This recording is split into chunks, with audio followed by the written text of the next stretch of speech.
ഈശോയുടെ കുഞ്ഞുമക്കളെ, ഈശോമിശിഹായ്ക്ക് സ്തുതിയായിരിക്കട്ടെ. എല്ലാവർക്കും സുഖമാണല്ലോ അല്ലേ? എല്ലാവരും സന്തോഷമായിട്ടൊക്കെ ഇരിക്കുന്നു സാറ് വിശ്വസിക്കുന്നു. എല്ലാവരും സുരക്ഷിതരാണെന്ന് വിശ്വസിക്കുന്നു അല്ലേ? വലിയൊരു മഹാമാരി നമ്മളെ പിന്തുടർന്നുകൊണ്ടിരിക്കുകയാണ്. അപ്പോൾ നിങ്ങൾ ഈശോയോട് എന്നും നിരന്തരം പ്രാർത്ഥിക്കണം ഈ ഒരു രോഗം നമ്മുടെ ലോകത്തിൽ നിന്ന് തന്നെ തുടച്ചു മാറ്റാൻ വേണ്ടിയിട്ട്.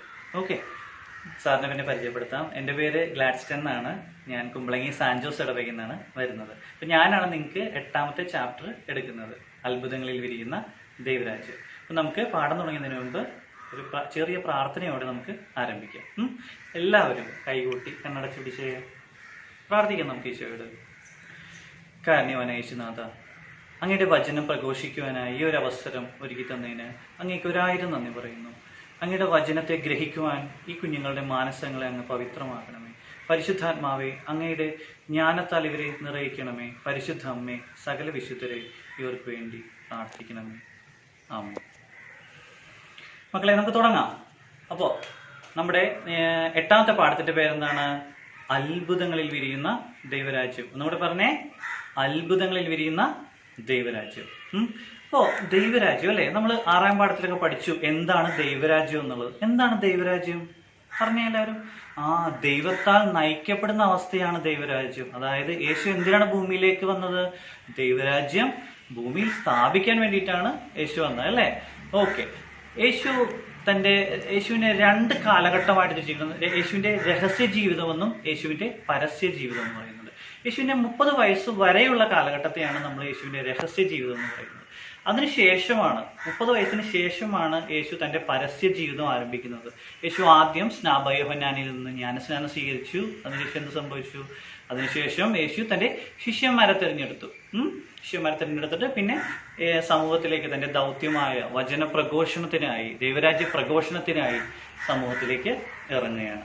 മനസ്സിലായോ?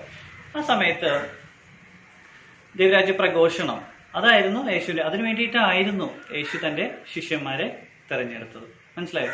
അപ്പോ ആ സമയത്ത് യേശു ചെയ്തിരുന്ന 2 കാര്യങ്ങളിൽ ഒന്നാണ് നിങ്ങൾ കഴിഞ്ഞ പാഠത്തിൽ പഠിച്ചത്. യേശു ഉപമകളിലൂടെ സംസാരിച്ചു. 2, യേശു അത്ഭുതങ്ങൾ ചെയ്തു.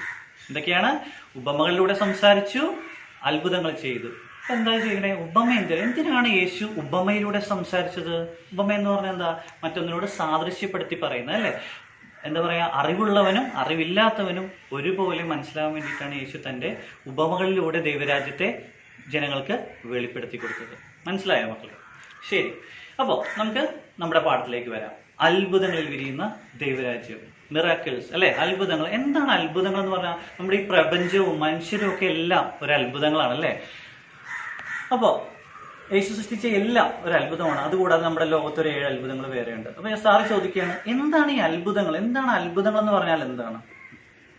അതിങ്ങനെയാണ് പറയുന്നത്: മനുഷ്യന്റെ സ്വാഭാവിക ബുദ്ധിക്കും കഴിവിനും അതീതമായി നടക്കുന്ന പ്രതിഭാസങ്ങളായ പ്രവർത്തനങ്ങളോ അഥവാ സംഭവങ്ങളോ ആണ് അത്ഭുതങ്ങൾ.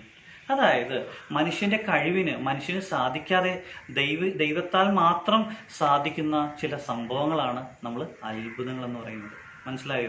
ഈ അത്ഭുതങ്ങളെല്ലാം ദൈവരാജ്യത്തിന്റെ അടയാളങ്ങളാണെന്നാണ് യേശു പറയുന്നത്. എന്താണ്? ദൈവരാജ്യത്തിന്റെ അടയാളങ്ങൾ. തിന്മയിൽ, അതായത് സാത്താന്റെ മേല് നന്മയ്ക്ക് യേശുവിനുള്ള ശക്തി പ്രകടമാക്കാൻ വേണ്ടിയിട്ടാണ് യേശു പ്രവർത്തിച്ചത്? യേശു അത്ഭുതങ്ങൾ പ്രവർത്തിച്ചത്. മനസ്സിലായോ? എന്താണ് അത്ഭുതങ്ങൾ എന്ന് മനസ്സിലായില്ലേ? ഓക്കെ, നമ്മുടെ യേശു ഒരുപാട് അത്ഭുതങ്ങൾ ചെയ്തിട്ടുണ്ട് അല്ലേ? അതെല്ലാം നമ്മുടെ പുതിയ നിയമത്തിൽ സുവിശേഷങ്ങളിൽ രേഖപ്പെടുത്തിയിട്ടുണ്ട് അല്ലേ? എത്ര സുവിശേഷങ്ങളുണ്ട് നമുക്ക്? 4 സുവിശേഷങ്ങളുണ്ട് അല്ലേ? മത്തായി, മാർക്കോസ്, ലൂക്ക. ഈ 3 പേരുടെ സുവിശേഷങ്ങൾ അറിയപ്പെടുന്ന പേരാണ് സമാന്തര സുവിശേഷങ്ങൾ അഥവാ സമവീക്ഷണ സുവിശേഷങ്ങൾ. എന്താണ് ഈ സമാന്തര സുവിശേഷങ്ങൾ എന്ന് പറഞ്ഞാല്? സമാന്തര സുവിശേഷം എന്ന് പറഞ്ഞാല് മത്തായില് നമുക്ക് ഒരുപാട് അത്ഭുതങ്ങളും കുറെ ഉപമകളൊക്കെ കാണാൻ പറ്റും അല്ലെ? ഈ അത്ഭുതങ്ങൾ മത്തായിയുടെ സുവിശേഷത്തിലുള്ള പോലെ തന്നെ മാർക്കോസിന്റെയും ലൂക്കയുടെ സുവിശേഷത്തിലുണ്ട്. അതുകൊണ്ടാണ് അവയെ സമാന്തര സുവിശേഷങ്ങൾ അഥവാ പരസ്പരം ബന്ധമുള്ള സുവിശേഷങ്ങൾ എന്ന് പറയുന്നത്. സമാന്തര സുവിശേഷങ്ങളിൽ യേശുവിന്റെ അത്ഭുതത്തെ ശക്തി പ്രകടനമായിട്ടാണ് ചിത്രീകരിച്ചിരിക്കുന്നത്. എന്നാൽ യോഹന്നാന്റെ സുവിശേഷത്തില് എന്താ പറയാ, അത്ഭുതങ്ങളെ അടയാളങ്ങളായിട്ടും ദൈവത്തിന്റെ പ്രവൃത്തിയായിട്ടാണ് ചിത്രീകരിച്ചിരിക്കുന്നത്. അപ്പൊ നമ്മുടെ പറഞ്ഞേ, എന്താണ് സമാന്തര സുവിശേഷങ്ങൾ യേശുവിന്റെ അത്ഭുതങ്ങളെ പറയുന്നത്? അതെ, ശക്തി പ്രകടനമായിട്ട്. എന്നാൽ യോഹന്നാന്റെ സുവിശേഷത്തിലോ അടയാളങ്ങളായിട്ടും ദൈവത്തിന്റെ പ്രവൃത്തിയായിട്ടാണ് പറയുന്നത്. മക്കളെ മനസ്സിലായോ എന്താണ് അത്ഭുതങ്ങളെന്ന് മനസ്സിലായി? സമാന്തര സുവിശേഷങ്ങൾ അത്ഭുതങ്ങളെ എങ്ങനെയാണ് ചിത്രീകരിച്ചിരിക്കുന്നതെന്ന് നിങ്ങൾക്ക് മനസ്സിലായി അല്ലേ? അടുത്ത ഒരു ഭാഗത്തിലേക്ക് നമുക്ക് പോവാം. എന്താണ് യേശു ഈ അത്ഭുതങ്ങൾ ചെയ്യുന്നതിന് മുമ്പ് ചെയ്തിരുന്നത് അല്ലെ? നമ്മൾ പറഞ്ഞു യേശു ഒരുപാട് അത്ഭുതങ്ങൾ പ്രവർത്തിച്ചിട്ടുണ്ട്. പക്ഷെ ഈ അത്ഭുതം ചെയ്യുന്നതിന് മുമ്പ് യേശു എന്തൊക്കെയാണ് ചെയ്തിരുന്നതെന്നാണ് നമ്മൾ അറിയേണ്ടത്. ഒന്ന്, യേശു പ്രാർത്ഥിച്ചിരുന്നു. വളരെ പ്രധാനപ്പെട്ട ഒരു കാര്യമാണ്. നിങ്ങളൊന്ന് ആലോചിക്കണം, തന്റെ പിതാവിനോട് എന്നും പ്രാർത്ഥിച്ചതിന് ശേഷം മാത്രമാണ് യേശു ഓരോ അത്ഭുതങ്ങളും പ്രവർത്തിച്ചത്. മനസ്സിലായ എല്ലാവർക്കും? രണ്ടാമത്തെ കാര്യം, അത്ഭുതം, അതായത് എന്താ പറയാ, ഒരു രോഗശാന്തി ആണെങ്കിൽ അത് സ്വീകരിക്കുന്ന ആളുടെ വിശ്വാസം യേശു പരീക്ഷിച്ചിരുന്നു. എന്താണ്? അവന് എന്താ പറയാ, ആ രോഗശാന്തി ലഭിക്കുവാൻ തക്ക വിശ്വാസം അവനിലുണ്ടോ എന്ന് യേശു പരീക്ഷിച്ചിരുന്നു. അവൻ അങ്ങനെ വിശ്വാസം ഏറ്റു പറഞ്ഞപ്പോൾ മാത്രമാണ് യേശുവിന് അവിടെ അത്ഭുതം പ്രവർത്തിക്കാൻ സാധിച്ചത്. വിശ്വാസമില്ലാത്ത ഒരാളുടെ ഇടയിലും യേശുവിന് അത്ഭുതം പ്രവർത്തിക്കാൻ സാധിച്ചിട്ടില്ല. മനസ്സിലായോ മക്കളെ? അപ്പൊ എന്താണ്? ഒന്ന്, യേശു പ്രാർത്ഥിച്ചിരുന്നു. രണ്ട്, വിശ്വാസം പരീക്ഷിച്ചിരുന്നു. മനസ്സിലായി? നമ്മൾ അതിൽ നിന്നും മനസ്സിലാക്കേണ്ട ഒരു വലിയൊരു കാര്യമുണ്ട്. യേശു തൻ്റെ ആവശ്യത്തിന്, തൻ്റെ രക്ഷയ്ക്ക് വേണ്ടിയോ സ്വന്തം താല്പര്യത്തിന് വേണ്ടിയോ യാതൊരു അത്ഭുതങ്ങളും പ്രവർത്തിച്ചിട്ടില്ല എന്നതാണ് ഏറ്റവും പ്രധാനപ്പെട്ട കാര്യം. അതിനൊരു ഉദാഹരണം പറയാം. മരുഭൂമിയിലെ പരീക്ഷ നിങ്ങൾക്ക് എല്ലാവർക്കും അറിയാം അല്ലെ? പിന്നെ കുരിശിൽ കിടന്ന സമയത്ത് യേശുവിനോട് കുരിശിൽ നിന്ന് ഇറങ്ങി വരിക എന്ന് പറയുന്നു. നീ ദൈവപുത്രനാണെങ്കിൽ കുരിശിൽ നിന്ന് ഇറങ്ങി വരിക എന്ന് യേശുവിനോട് പരീക്ഷിച്ചുകൊണ്ട് ചോദിക്കുന്ന ഒരു സന്ദർഭമുണ്ട്. അവിടേക്ക് യേശു ഒഴിഞ്ഞു മാറുന്നുണ്ട്, ബുദ്ധിപരമായിട്ട് ഒഴിഞ്ഞു മാറുന്നുണ്ട്. അതുപോലെ തന്നെയാണ് മരുഭൂമിയിലെ പരീക്ഷയിൽ യേശു 40 ദിവസം ഉപവസിച്ചതിന് ശേഷം മടങ്ങിയെത്തിയപ്പോൾ, അതായത് പിശാച് പരീക്ഷിക്കാൻ വന്നു അല്ലെ? കല്ലിനെ അപ്പമാക്കി ഭക്ഷിക്കാനും മലയുടെ മുകളിൽ നിന്ന് ചാടാനും ദേവാലയത്തിന്റെ മുകളിൽ നിന്ന് ചാടാനും യേശുവിനെ കുമ്പിട്ട് ആരാധിക്കാനൊക്കെ പറഞ്ഞു അല്ലെ? അപ്പോൾ അവിടെയെല്ലാം യേശു അതിനെ അതിജീവിക്കുകയാണ് ചെയ്തത്. മനസ്സിലായോ? ഒരിക്കലും പിശാചിന്റെ താല്പര്യങ്ങൾക്ക് വഴങ്ങാൻ യേശു വിട്ടുകൊടുത്തില്ല. മനസ്സിലായല്ലോ? അപ്പോൾ യേശു തന്റെ താല്പര്യത്തിന് വേണ്ടി ഒരിക്കലും യാതൊരു അത്ഭുതങ്ങളും പ്രവർത്തിച്ചിട്ടില്ല. അപ്പൊ എന്താണ് യേശു അത്ഭുതങ്ങൾ ചെയ്യുന്നതിന് മുമ്പ് ചെയ്തിരുന്നതെന്ന് നിങ്ങൾക്ക് മനസ്സിലായല്ലേ? പിന്നെ ഈ അത്ഭുതങ്ങൾ കൊണ്ട് എന്താണ് യേശു ഉദ്ദേശിക്കുന്നത്? എന്താണ് ഈ അത്ഭുതങ്ങളുടെ ലക്ഷ്യം എന്ന് നോക്കാം. 3 പ്രധാനപ്പെട്ട ലക്ഷ്യങ്ങളാണ് യേശുവിന്റെ അത്ഭുതങ്ങൾക്കുള്ളത്. ഒന്ന്, താൻ ദൈവപുത്രനാണെന്ന് ജനങ്ങൾക്ക്, സമൂഹത്തിന് വെളിപ്പെടുത്തി കൊടുക്കുക. എന്താണ്?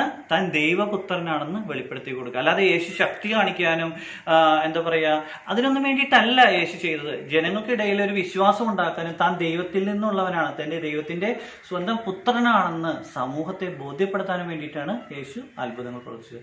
2, ജനങ്ങളെ മനസാന്തരത്തിലേക്കും ജീവിത പരിവർത്തനത്തിലേക്കും നയിക്കുക.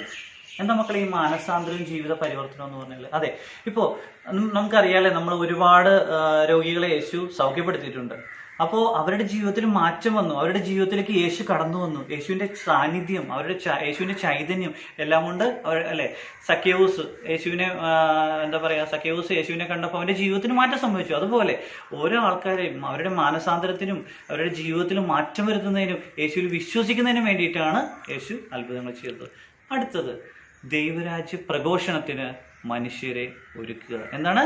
ദൈവരാജ്യ പ്രഘോഷണത്തിന് മനുഷ്യരെ ഒരുക്കുക. എന്താണ് ഈ ദൈവരാജ്യ പ്രഘോഷണം എന്ന് പറയാം? നമുക്കറിയാലേ, യേശു തന്റെ ശിഷ്യന്മാരെ തെരഞ്ഞെടുത്തത് എന്തിനായിരുന്നു? യേശുവിനെ അറിയാം താൻ മരിക്കും, താൻ കുരിശിലയിൽ മരിക്കുമെന്ന് അറിയാമായിരുന്നു. അതിനുശേഷം തന്റെ ശിഷ്യന്മാരുടെ കരങ്ങളിലൂടെയാണ് നമ്മുടെ സഭ ഇന്ന് വളർന്നത് അല്ലെ? വചന പ്രഘോഷണം, ലോകത്തിന്റെ നാനാ ദിക്കിലേക്ക് അവർ പോയി വചനം പ്രഘോഷിച്ചു. നമ്മെ കാണുന്ന സഭ ഇന്നാകുന്നത് ശിഷ്യന്മാരുടെ പ്രത്യേക പ്രവർത്തനം, പരിശുദ്ധാത്മാവിന്റെ ഇടപെടലും ശിഷ്യന്മാരുടെ പ്രവർത്തനങ്ങളും കൊണ്ടാണ്. അപ്പൊ യേശുവിനെ അറിയാം ആ ദൈവരാജ്യ പ്രഘോഷണം അതിനു വേണ്ടിയിട്ടാണ് തന്റെ ശിഷ്യന്മാരെ തിരഞ്ഞെടുക്കുകയും താൻ ഈ അത്ഭുതങ്ങളൊക്കെ പ്രവർത്തിക്കുകയും ചെയ്തത്. മനസ്സിലായോ മക്കളെ? അതെ. അപ്പൊ ദൈവരാജ്യ പ്രഘോഷണം, ഒരു ക്രിസ്ത്യാനി, എന്താണ് ഒരു ക്രിസ്ത്യാനിയുടെ യഥാർത്ഥ ദൗത്യം? എന്താണ്? കുറെ പഠിച്ച് കുറെ ജോലിയെടുത്ത് അങ്ങോട്ട് മരിച്ച് അങ്ങോട്ട് പോവുക, അതാണോ യഥാർത്ഥത്തിൽ ഒരു ക്രിസ്ത്യാനിയുടെ ദൗത്യം എന്ന് പറഞ്ഞാൽ? ഒരിക്കലും അല്ല. ഒരു ക്രിസ്ത്യാനിയുടെ ദൗത്യം എന്ന് പറഞ്ഞാൽ ദൈവരാജ്യ പ്രഘോഷണം അഥവാ സുവിശേഷ പ്രഘോഷണം. സുവിശേഷം പ്രഘോഷിക്കാൻ എല്ലാവർക്കും, ഒരു ക്രിസ്ത്യാനിയായി പിറന്ന ഏതൊരുവനും സുവിശേഷം പ്രഘോഷിക്കാനുള്ള ഒരു കടമയുണ്ട്. അപ്പൊ നമ്മൾ കരുതും അല്ലേ, അച്ഛന്മാർക്കും എന്താ പറയാ കന്യാസ്ത്രീകൾക്ക് മാത്രമാണ് സുവിശേഷം പ്രഘോഷിക്കാനുള്ള കടമയുള്ളത്. ഒരിക്കലും അല്ല. മനുഷ്യര്, ക്രിസ്ത്യാനിയായി പിറന്ന ഓരോരുത്തരും യേശുവിനെ പ്രഘോഷിക്കാനുള്ള അർഹതയുണ്ട്, കടമയുണ്ട്. അതാണ് യഥാർത്ഥത്തിൽ ക്രിസ്ത്യാനി. അപ്പൊ അതിനു വേണ്ടിയിട്ടാണ് യേശു തന്റെ അത്ഭുതങ്ങളൊക്കെ പ്രവർത്തിച്ചത്. മക്കളെ അപ്പൊ മനസ്സിലായോ? അപ്പൊ ഇതാണ് ജസ്റ്റ് നമ്മൾ ഈ ഒരു പാർട്ടിൽ, ഈ ഒരു മോഡ്യൂളിൽ നമ്മൾ ഡിസ്കസ് ചെയ്യുന്നത് ഈ യേശുവിന്റെ അത്ഭുതങ്ങളെ പറ്റിയുള്ള ഒരു ചെറിയൊരു ഇൻട്രൊഡക്ഷൻ മാത്രമാണ്. അപ്പൊ നമ്മൾ എന്ത് പഠിച്ചു? അത്ഭുതങ്ങൾ എന്താന്ന് പഠിച്ചു അല്ലെ? എന്താണ്? മനുഷ്യന്റെ സ്വാഭാവിക ബുദ്ധിക്കും കഴിവിനും അതീതമായി നടക്കുന്ന പ്രതിഭാസ പ്രവർത്തനങ്ങളോ അഥവാ സംഭവങ്ങളോ ആണ് അത്ഭുതങ്ങൾ എന്ന് പഠിച്ചു അല്ലെ? അത്ഭുതങ്ങള് സമാന്തര സുവിശേഷങ്ങളിൽ എന്താ പറയുന്നത്? യേശുവിന്റെ ശക്തി പ്രകടനം, ദൈവത്തിന്റെ ശക്തി പ്രകടനമായിട്ടാണ് ഈ അത്ഭുതങ്ങളെ കാണുന്നത്. എന്നാൽ യോഹന്നാന്റെ സുവിശേഷത്തിലോ അതൊരു അടയാളങ്ങളായിട്ടും ദൈവത്തിന്റെ പ്രവൃത്തിയായിട്ടാണ് ചിത്രീകരിക്കുന്നത്. മനസ്സിലായല്ലോ? പിന്നെ നമ്മൾ എന്ത് നോക്കി? യേശു അത്ഭുതങ്ങൾ ചെയ്യുന്നതിന് മുമ്പ് എന്താണ് ചെയ്തിരുന്നതെന്ന്. 2 കാര്യങ്ങൾ യേശു ചെയ്തിരുന്നു. ഒന്നെന്താണ്?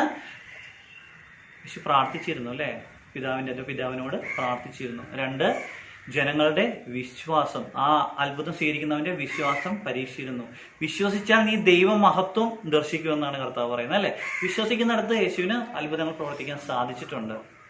വിശ്വസിക്കുന്ന ഏതൊരുവനും യേശു അത്ഭുതങ്ങൾ ചെയ്തിട്ടുണ്ട് അല്ലെ? നിങ്ങൾ എവിടെയെങ്കിലും കണ്ടിട്ടുണ്ടോ? അതായത് യേശുവിനോട് ഒരാൾ ഒരു സഹായം ചോദിച്ചിട്ട്, അല്ലെങ്കിൽ സൗഖ്യപ്പെടുത്തണമേ കർത്താവേ എന്ന് ചോദിച്ചിട്ട് എനിക്ക് പറ്റില്ല എന്ന് പറഞ്ഞൊരു സന്ദർഭം എവിടെയെങ്കിലും കണ്ടിട്ടുണ്ടോ? ഒരിക്കലുമില്ല. കാര്യം എന്താ?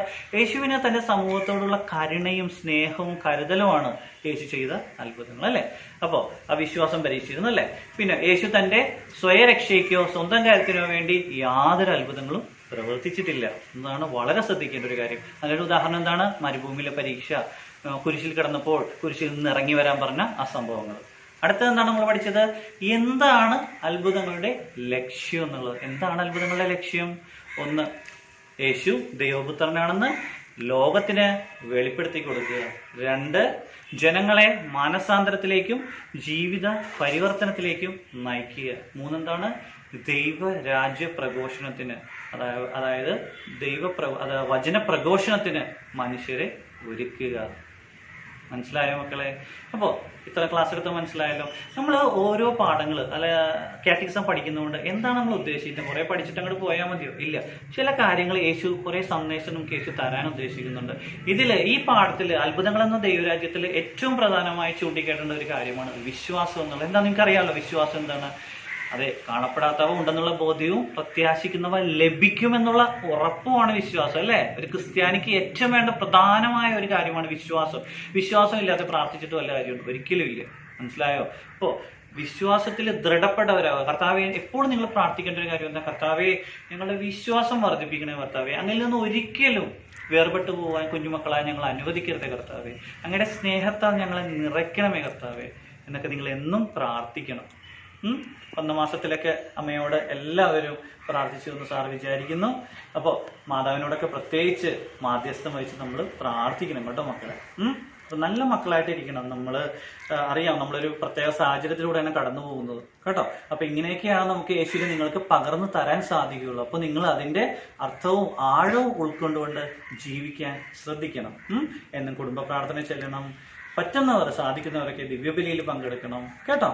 നല്ല മക്കളായിട്ട് വളരണം.